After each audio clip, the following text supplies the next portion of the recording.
kawan-kawan, nama saya Nur Alia Fatini binti Muhammad Arif dari Sekolah Rendah Arab Jaim Batang Tiga Timur. Saya baru selesai edit video. Dulu saya tak tahu langsung nak gunakan aplikasi digital macam edit video, buat poster. Tak percaya? Tengok ni.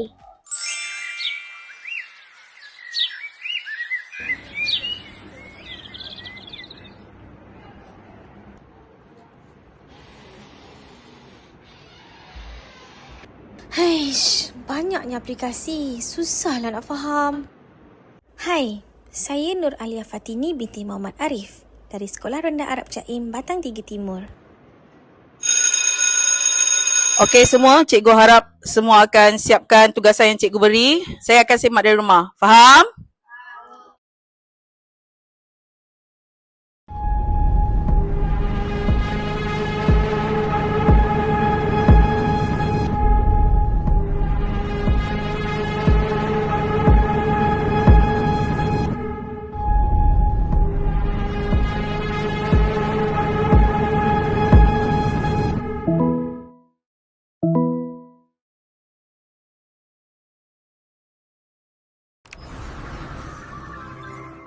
Hai, saya Nexo, rakan digital awak.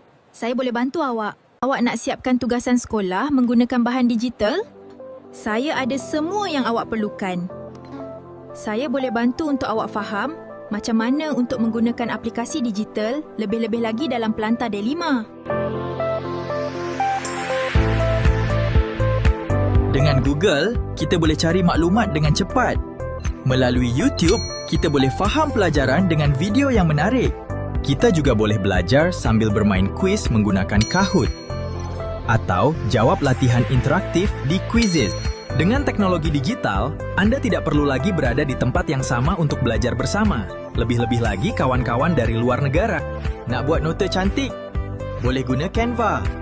Nak belajar dengan cikgu secara online? Boleh guna Google Classroom. Semua ini menjadikan pembelajaran lebih mudah, cepat dan menyeronokkan. Tapi ingat, gunakan teknologi dengan bijak ya.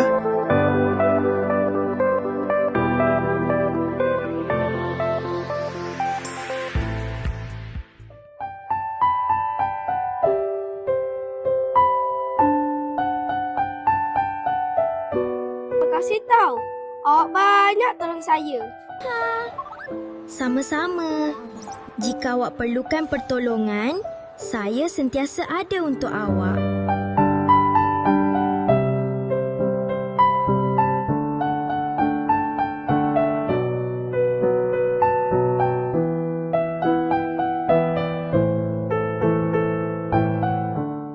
Kawan-kawan tahu kan? Saya bukan terus pandai, tapi saya belajar dan masih belajar. Sebab bagi saya, kemahiran digital bukan tentang siapa yang hebat, tapi tentang siapa yang tak berhenti belajar. Bye-bye!